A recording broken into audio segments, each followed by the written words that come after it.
Okay, my name is Graeme Blair. I'm here in an interview for Princeton University with His Excellency, the former Governor, Mr. Tinubu.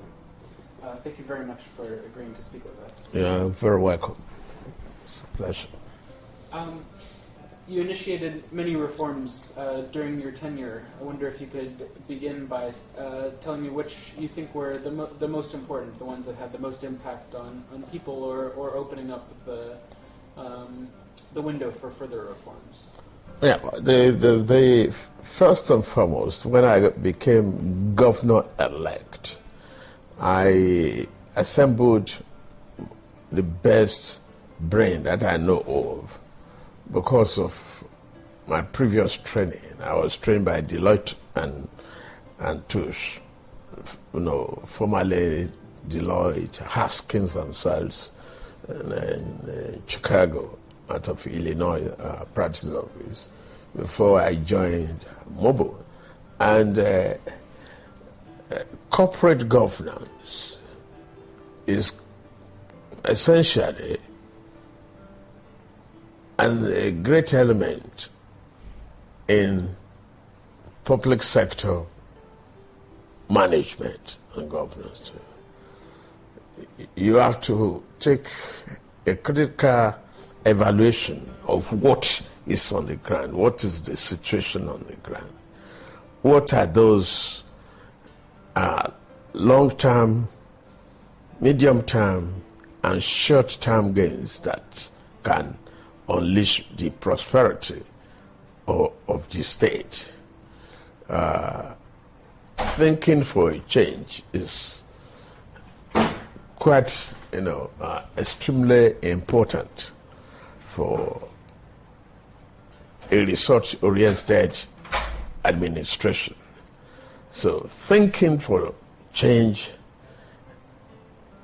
was my mode and my philosophy. Now we can't look, there was tremendous decay in infrastructure, traffic chaos unmanageable, refuse solid waste management requirement that is becoming epidemic for the state, and the state going bust with a population, completely disorganized transportation system, disintegrated infrastructure, and near bankruptcy, perilous financial situation that required re-engineering, antiquated accounting system, lack of transparency. So it's a two-engine approach. One, financial engineering of the state. That is the commercial nerve center of the country. Constrained with population, urban drift, serious one. Constrained again with a dead asset called, known as our land, and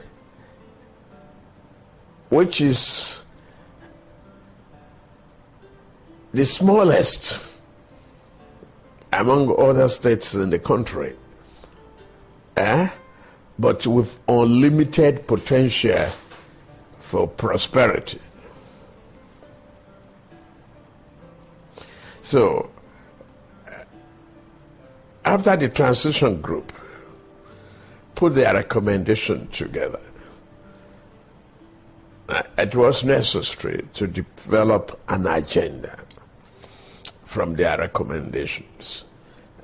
That is when I, assembled the best brains and people of integrity to the cabinet to work with me, particularly in finance,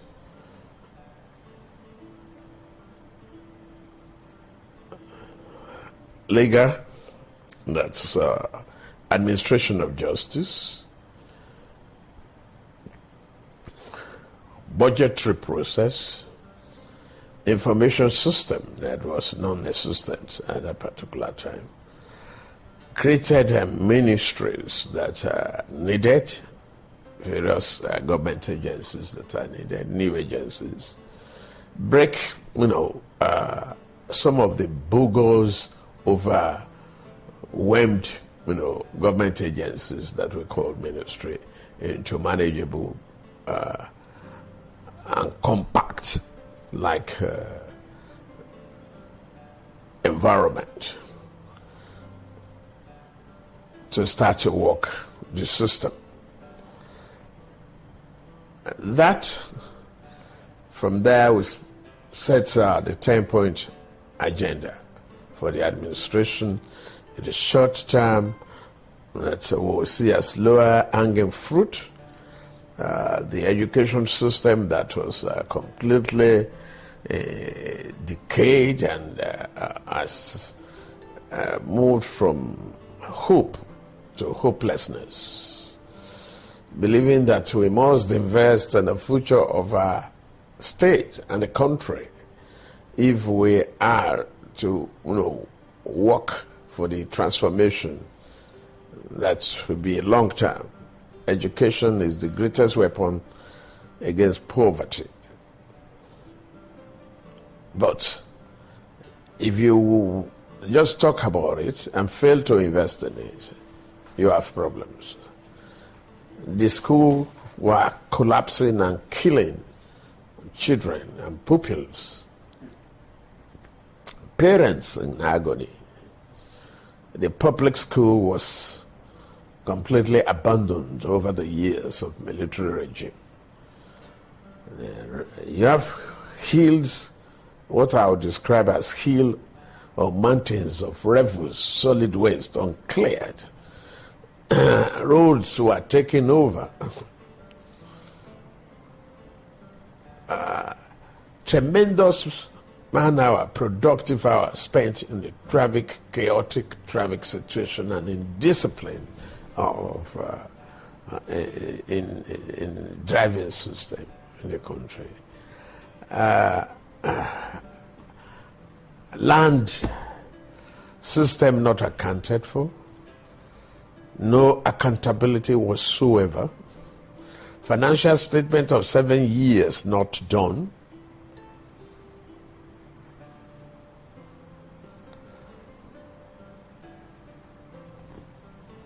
The state was running persistently on overdraft, not able to meet its obligation. Over bloated payroll system that you cannot even identify which workers and which way to go. The problem could have been very overwhelming, but I have a very great team of men and women of strong determination. We had review and several times review of that agenda, and we developed the system. First, sustain workforce, failed to create additional poverty or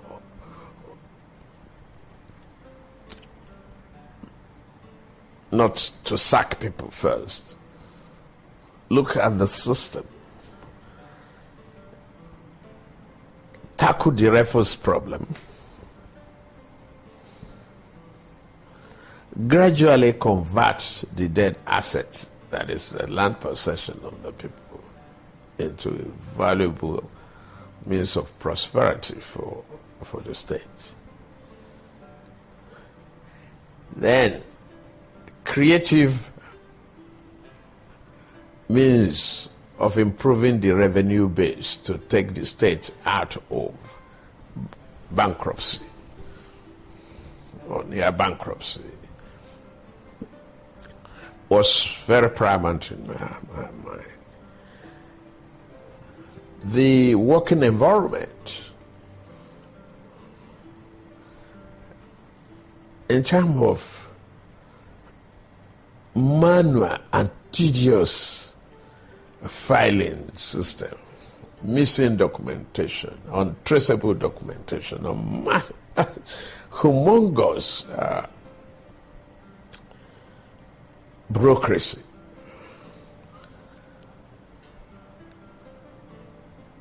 That has created elephantiasis, a disease called elephantiasis for the progress of the state. It was very, very challenging, but we confronted it.